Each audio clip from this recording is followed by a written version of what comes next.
De acordo com um estudo internacional lançado em 2015, 52 milhões de brasileiros entre 18 e 64 anos estiveram envolvidos na criação de algum negócio. Em um ano de crise econômica severa, o Brasil liderava o ranking dos países mais empreendedores do mundo. O perfil se dividia entre empreendedores por necessidade e empreendedores por oportunidade.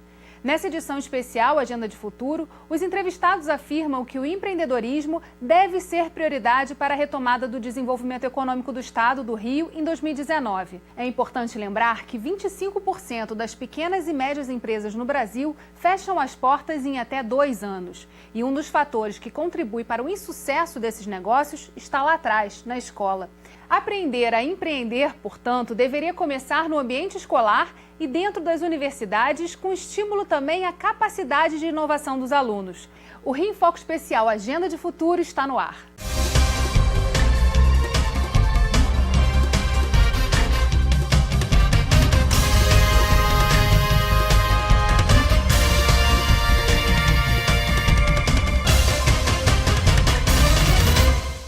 De um lado, temos a figura do empreendedor. Ele é o agente que investe e desenvolve produtos e soluções inovadoras, contribuindo para o progresso tecnológico. Do outro lado, o Estado, que através de políticas e agendas estratégicas, cria oportunidades e estímulos para garantir um ambiente favorável para a abertura de novos negócios. Entender o papel das micro, pequenas e também das grandes empresas é um desafio para estimular o empreendedorismo. As pessoas e as lideranças precisam compreender que a única solução para a empregabilidade é através da criação de empresas e fortalecer as empresas. Eu não vejo, em termos nacionais e no Rio, essa preocupação das nossas lideranças. E por quê? Porque a própria opinião pública não tem muita certeza dessa verdade. E eu acho que é importante que se afirme e se divulgue a necessidade da empregabilidade e das pessoas terem renda e satisfação pessoal para o futuro. Nós inauguramos há poucos meses atrás o grande centro de pensamento no Rio, que é um pensamento para o Brasil. É um locus em Botafogo, perto dos formadores de opinião, para se discutir essa questão que eu falei da valorização das empresas, mostrar que a economia está mudando de uma forma dramática, comportamento dos consumidores também, e os empresários precisam entender que eles precisam mudar, algumas profissões vão acabar, se eles não mudarem, evidentemente as empresas não vão adiante, e os trabalhadores também. Nós vamos entrar numa economia desconhecida. Nós sabemos que será diferente da de hoje, mas não temos certeza como é que vai ser amanhã. E esse centro, portanto, nós queremos pessoas, não empresários apenas, mas líderes intelectuais da sociedade de todos os ramos, para ajudar o Brasil a um pensamento estratégico de longo prazo. A esmagadora maioria dos empregos vem de empresas pequenas e micro ou média. A esmagadora. Logo, essas empresas precisam ser bem tratadas. A Assembleia precisa deixar essas empresas irem adiante. Quanto menos o poder público interferir na vida das empresas, vai ser melhor para quem? Para os trabalhadores. Evidente. Muitas vezes, talvez a percepção não seja correta, mas nós sentimos muitas vezes que o próprio parlamento não entende direito à vida empresarial. Essa questão dos incentivos fiscais. Nós já mostramos por diversas vezes, os municípios que tiveram empresas incentivadas, os municípios cresceram mais que a média no Estado. E existiram, evidentemente, nós sabemos, incentivos que não foram corretos, não foram, são motivos de crítica, inclusive críticas éticas. Agora, isso não tem nada a ver em relação à estrutura. E essa convenialização, portanto, dos incentivos é uma agenda fundamental para dar certeza às empresas que elas vão adiante. E aí eu falo, em algumas empresas maiores, muitas delas o comando não está no Brasil, e os boards dessa empresa precisam ter certeza onde colocou seu dinheiro e o que vai acontecer. Não pode toda hora mudar a regra. Isso é péssimo para o emprego. E isso, evidentemente, machuca a sociedade, a renda, etc. E eu chamaria a atenção da nova Câmara nessa agenda. Eu entendo que o empresário ele é a alavanca do desenvolvimento, ele é um empreendedor e o ambiente de negócios tem que ser confortável, né, e adequado às necessidades que as empresas têm para que elas possam efetivamente se estabelecer, gerar emprego e gerar impostos. Então, acho que o nosso grande papel é trazer ao Executivo e ao Legislativo as informações necessárias em relação ao funcionamento das nossas atividades para que todo o arcabouço legislativo gire em torno sempre num sentido proativo, né, para que nós possamos gerar formas de desenvolvimento e um ambiente favorável e confortável para o desenvolvimento econômico. 98% das inscrições do CNPJ do Estado do Rio de Janeiro são de micro e pequenas empresas, 98%. Então, nós cuidamos com muito carinho das micro e pequenas empresas. E elas são as verdadeiras geradoras de emprego, renda dentro do município. E tem um valor social muito grande, porque ela fixa o capital ali dentro do município, gera um emprego dentro do município e, dessa forma, cria um equilíbrio muito grande da sociedade. As associações comerciais capacitam, orientam, prestam serviços aos pequenos e microempresários, às micro e pequenas empresas. Eu nunca falo micro e pequenos empresários, porque são grandes empresários de microempresa. Porque ser empresário de grande empresa é fácil, porque tem diretor financeiro, de compra, de venda, de marketing, tem diretor para tudo. Já na microempresa, ou na média, pequena empresa, o dono é tudo. Então, ele tem que ser um grande empresário para não falir. Então, a associação comercial, ela presta um grande serviço orientando. E nós temos um programa muito interessante chamado Empreender, que nós reunimos empresários do mesmo segmento, fazemos um planejamento estratégico com eles, ensinamos a estes empresários que não existe divergência entre eles e eles podem, juntos, melhorar o seu segmento e fortalecer a sua atividade econômica. E aí, esta é uma atividade. Circula, na verdade, o Estado inteiro esse projeto? Todo o Estado inteiro. E em relação à agenda com o governo, qual a expectativa da Facerd de participação na construção dessa agenda que o empresariado olha como fundamental e importante? Eu acho que os problemas que os estados enfrentam hoje são de um tamanho tão grande que dificilmente eles têm foco para este segmento específico.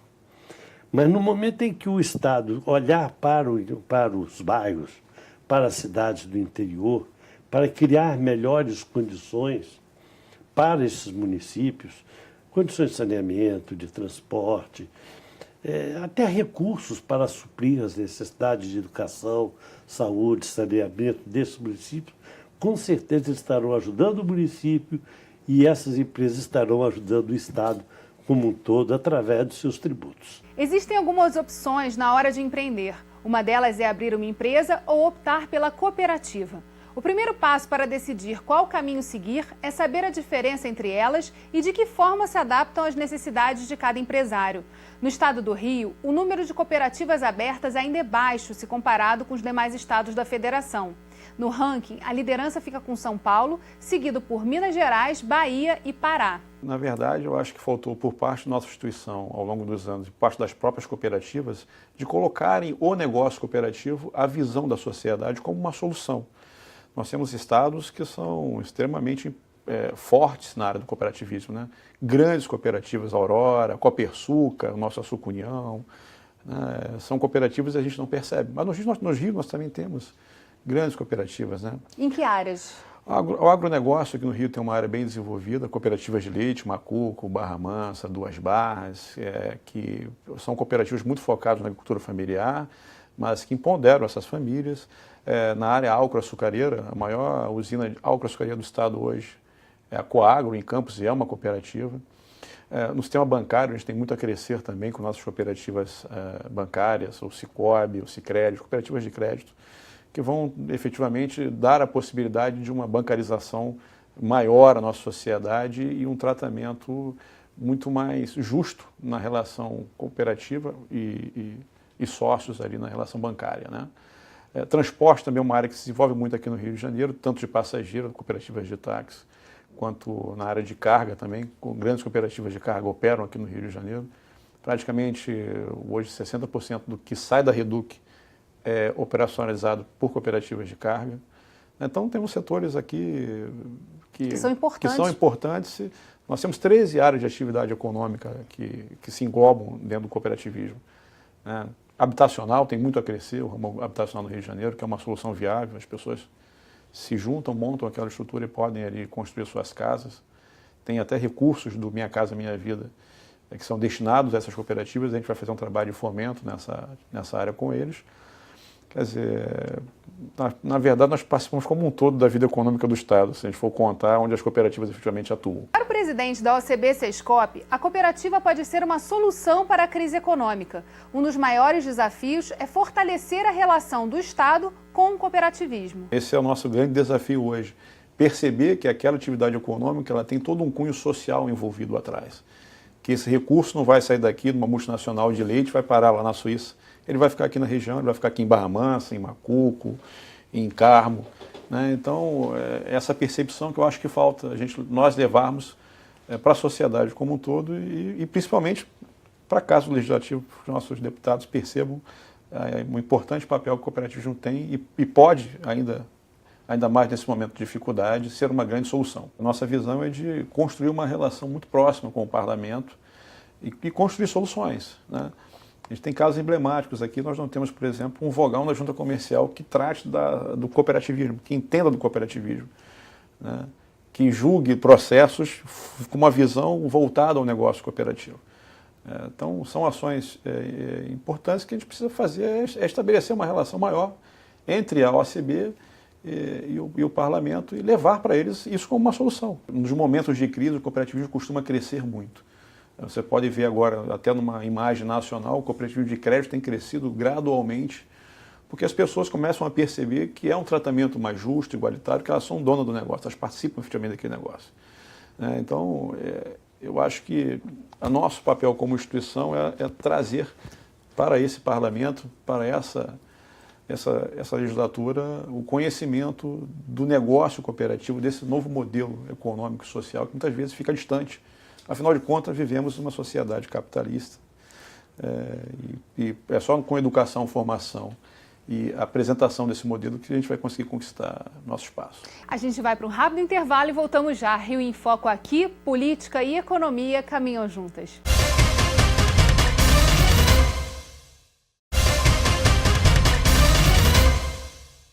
Voltamos com o Rio em Foco Especial, Agenda de Futuro, Empreendedorismo e Educação. A atividade do empreendedor leva em consideração diversos aspectos. Entre eles estão planejamento, boa administração e gestão, capacidade de liderança e inovação, sendo esse último um dos mais importantes para se destacar no mercado.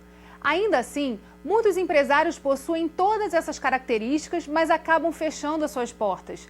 E um dos fatores é justamente a educação. Tem uma coisa que eu acho muito importante de fazer desde a educação básica, é formar empreendedores. No Brasil, a gente passou anos dizendo que o importante é fazer concurso, é trabalhar para uma instituição do governo, uma empresa estatal, mas e os empreendedores? Nós temos que formar empreendedores. E o empreendedor não é só aquele que abre empresa. O empreendedor é aquele que inova no seu trabalho, de uma certa forma, inova no seu trabalho. Então, eu acho que essa é uma maneira. Você, com as instituições de ensino superior, você formar melhores professores, formar professores que saibam passar tecnologia e inovação, com novas maneiras de ensinar, porque a gente ainda está muito no velho, a gente ensina, é uma coisa presencial, sempre, e os alunos, com as novas mídias, não tem mais interesse naquela aula expositiva só. Claro que a pessoa, né, o contato do professor com o aluno é extremamente importante, porque ali o professor, além do conhecimento, também está passando princípios éticos, esse tipo de coisa, né? Então, eu acho que essa é uma maneira que todo mundo pode participar. A universidade criando novas formas de ensino, formando melhores professores do ensino médio, dando aula de empreendedorismo tanto para o ensino médio quanto para o ensino básico. E eu acho que é uma cadeia inteira, né? A gente tem que mudar a proposta pedagógica do ensino, porque desde o fundamental as pessoas teriam que estar mais preparadas a observar oportunidades. A gente desenvolve muito pouco isso.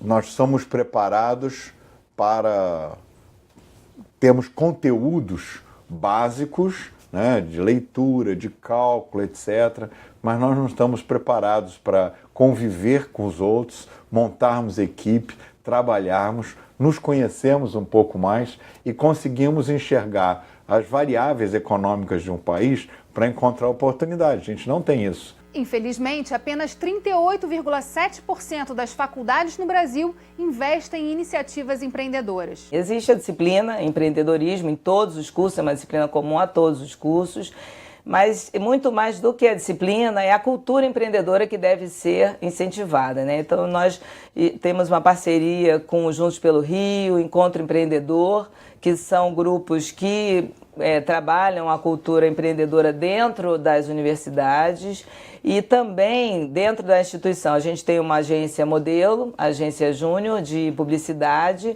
e o curso de administração, que é o curso mais novo que nós temos, também tem uma incubadora, né, e uma empresa júnior que está sendo desenvolvida para agora, porque o curso é novinho e então isso já está sendo trabalhado. Eu acredito que a formação desses estudantes com um perfil empreendedor, criativo e que vai buscar novas oportunidades, ela é fundamental. Eu posso destacar aqui 3 grandes pontos que eu acho que o que realmente diferenciam a Veiga hoje de uma série de instituições que existem não só no Rio de Janeiro, como em todo o Brasil. O primeiro que é a formação globalizada. Você, por participar de uma rede internacional, você automaticamente ganha isso. Então, essa rede internacional faz com que você tenha uma visão da formação daquele seu aluno mais globalizado. Uma segunda é essa cultura empreendedora. Então, dentro dessa cultura empreendedora, somado à internacionalização, hoje a Universidade de Veiga de Almeida consegue parcerias com instituições de alto prestígio, renomadas internacionalmente. Então, estou falando aqui do MIT, estou falando do Babson College, estou falando da Universidade de Barcelona. Então, todas essas instituições, então você, junto com a questão do empreendedorismo e internacionalização, você consegue proporcionar aos seus alunos esse diferencial. E um terceiro, não menos importante, é a forma com que nós fazemos a educação à distância. É importante também que as universidades e centros de pesquisa formem profissionais que possam atender às demandas específicas do mercado. A universidade forma o profissional, mas ele forma que profissional? Qual a demanda desse profissional?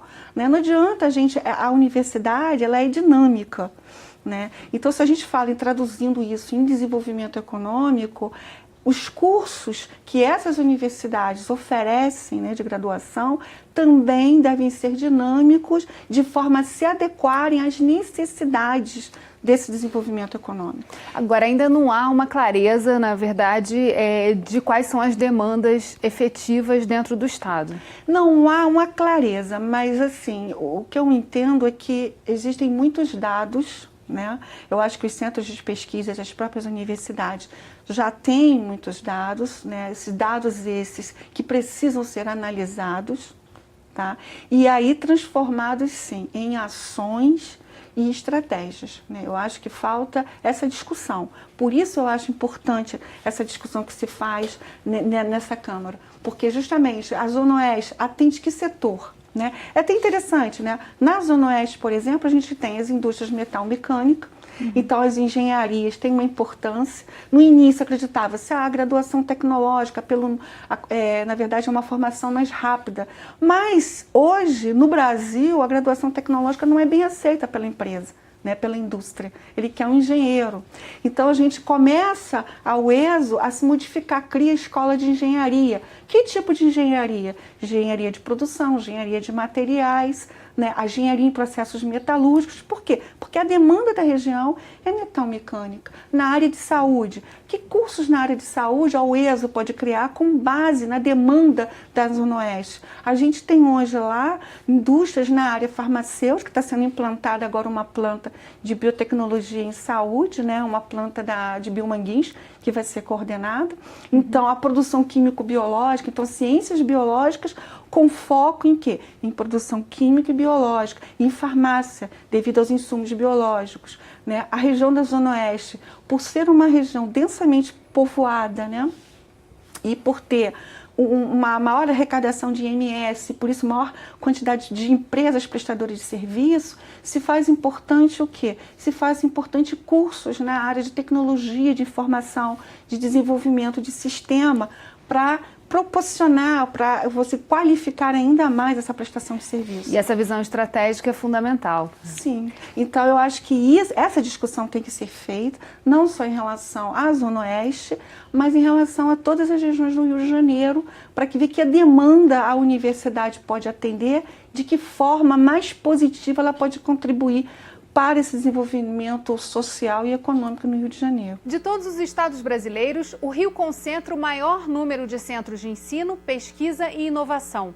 Se aliado ao empreendedorismo, esses espaços podem contribuir no desenvolvimento de produtos e serviços inovadores, capazes de transformar e beneficiar toda a sociedade em diferentes setores, seja na saúde, transporte, economia, dentre outros.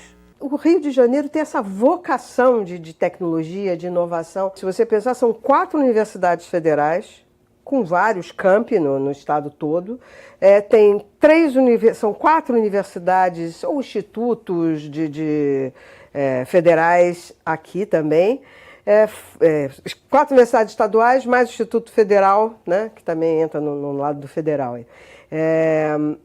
Centros de pesquisa, vários centros de pesquisa em todas as áreas. E mais, levar propostas e soluções dos educadores e alunos para os governantes é uma tarefa fundamental para a melhoria na qualidade da educação e da formação profissional. O RCE foi criado como o que nós chamamos de um think tank. É um instituto para pensar e formular proposições ao governo, ao setor privado e, a partir daí, ajudar a construir as políticas públicas. Então, o RCE pode, através de seminários, conferências, debates, estudos e pesquisas, contribuir de uma forma mais clara e mais incisiva nesse processo de desenvolvimento da educação. Como o RCE atua para reunir essas expertises, esse conhecimento e esses especialistas para discutir esses temas? No modelo similar ao modelo do nosso Fórum de Desenvolvimento Estratégico, reunindo organizações que estejam comprometidas com o desenvolvimento sustentável, com a educação para o desenvolvimento sustentável, para que nós consigamos ouvir dessas instituições, que são as instituições-chave no Rio de Janeiro para o processo educacional, quais são as proposições que elas têm e, a partir daí, elaborar as propostas que vão ser utilizadas. A gente vai para um rápido intervalo e voltamos já. Rio em Foco aqui, política e economia caminham juntas.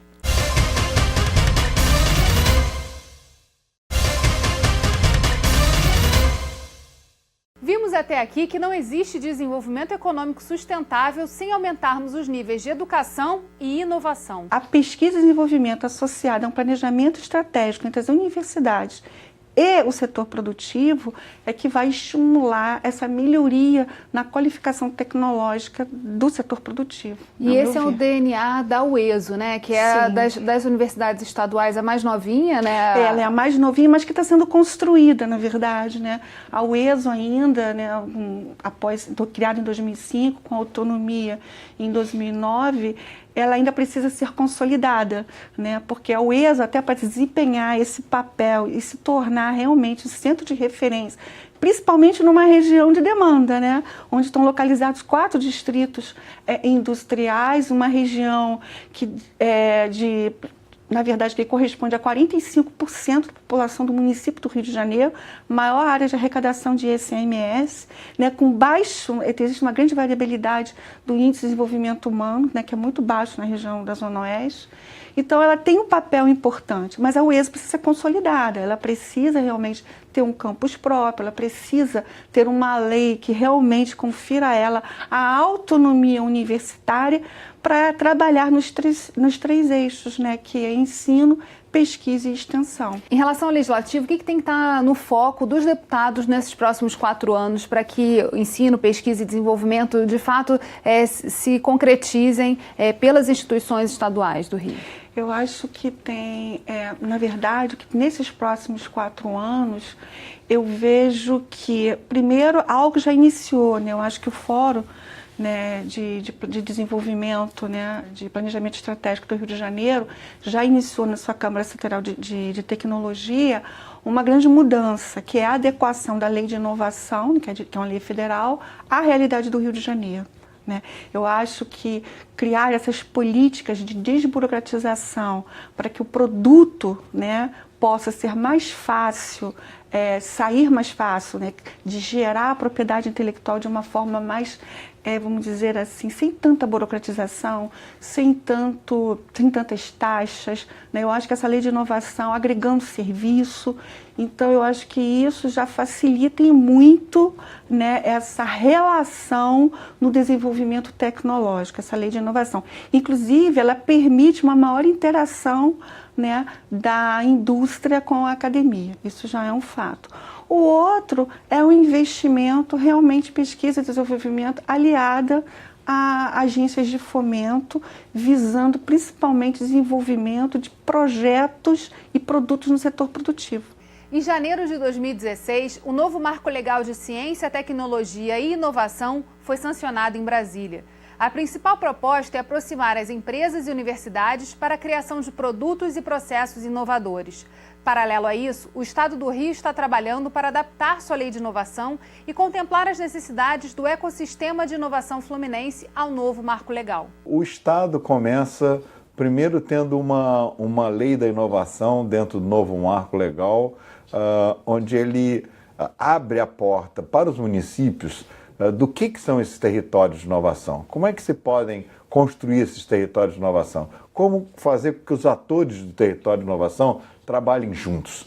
Eu acho que o Estado tem uma participação de orientação, né, e de preparação dos prefeitos e dos secretários. Mas para que a inovação aconteça, é preciso criar ambientes para capacitar e impulsionar empresas inovadoras. Eu acredito que a prioridade é o desenvolvimento das cidades. E dentro das cidades do estado do Rio de Janeiro, os ambientes, quer dizer, criar ambientes onde essa criatividade do jovem possa ser expandida e, de alguma forma, possa fazer com que esse jovem se mantenha dentro da própria cidade. Os deputados precisariam estabelecer ou ter bandeiras, né, causas que estivessem ligadas ao ensino, né, à educação, ensino do empreendedorismo, causas ligadas à inovação, à geração de postos de trabalho mais inovadores, que agregue mais valor, mais poder econômico ao Estado. Isso tudo é legislação. Quer dizer, é muito difícil. O grande problema hoje em aumentar o número de startups no Brasil é o problema burocrático. Então, a burocracia, né, é um problema sério.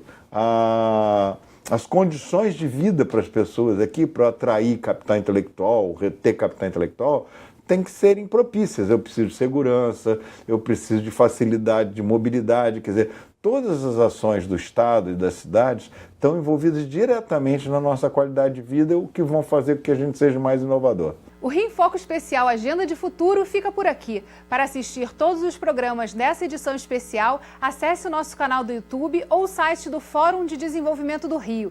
Os endereços estão aparecendo aí na sua tela. Obrigada pela participação de todos os entrevistados e dos nossos telespectadores. Feliz Ano Novo! A gente se vê em 2019. TV Alerj, o canal do Povo Fluminense. Até a próxima.